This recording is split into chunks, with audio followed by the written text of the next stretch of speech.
saving the entire time.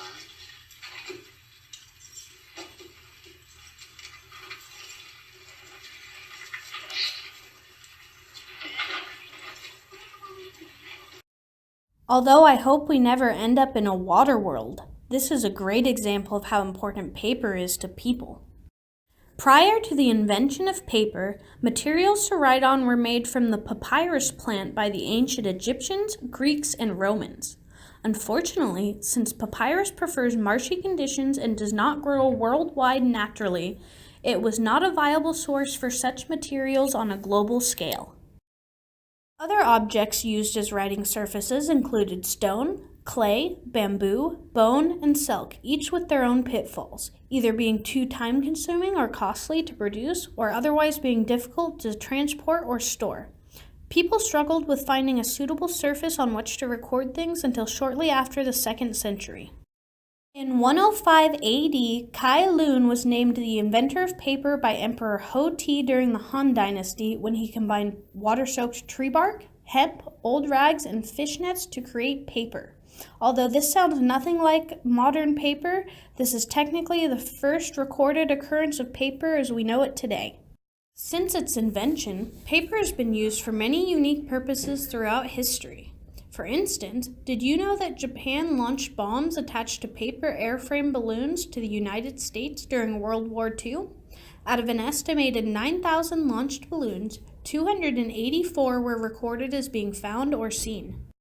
Many of these devices were found in fragments and did not cause any damage. However, Americans weren't sure of what these devices were due to Japan's secrecy, so one bomb did cause the death of 5 children and their pregnant mother in Bly, Oregon.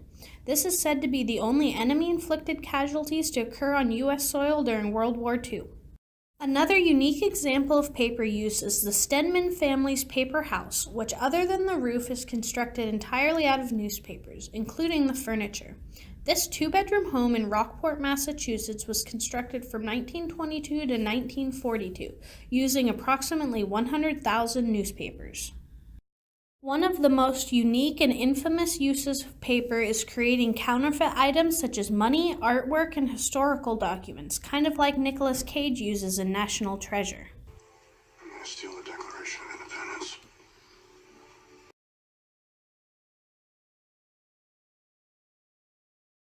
Meanwhile, one of the most widespread uses of paper over time has been the use of paper currency, which first occurred in China in 806 AD. Presently, paper banknotes are a popular form of currency throughout the world, with the United States Federal Reserve printing $7.2 billion worth of paper currency in 2015 alone. Paper packaging, which includes paper bags, shipping paper, paper envelopes, wrapping paper, and more, also accounts for a significant percentage of paper use worldwide. For example, out of the 407 million metric tons of paper produced in 2014, half of that was used to create paper packaging. Not far behind paper packaging, the demand for graphic paper is responsible for 1/3 of the annual paper production globally. Utilized in many fields including architecture, mathematics, art, graphic design, and more, graphic paper is necessary almost any time scaling, ratios, or precise statistics or measurements are called for.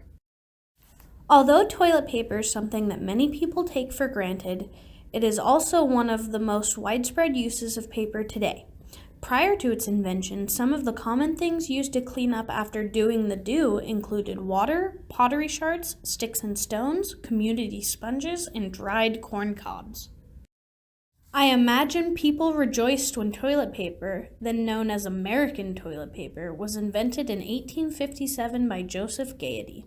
Despite this invention, the use of toilet paper still did not become commonplace in American households until the 1920s, as it was considered an expensive luxury prior to that time. Today, toilet paper is produced in massive quantities worldwide to meet the demand. Research says the average American uses 57 sheets of toilet paper a day, which amounts to over 20,000 sheets per year per person. Meanwhile, Americans combined spend approximately $6 billion each year on toilet paper.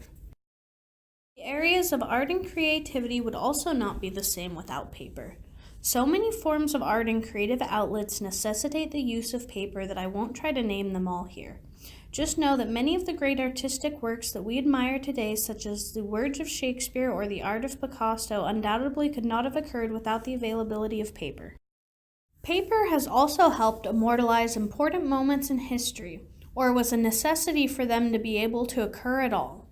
For instance, Americans could not have won their freedom without having first declared the desire for it formally, which occurred in written form on paper via the Declaration of Independence.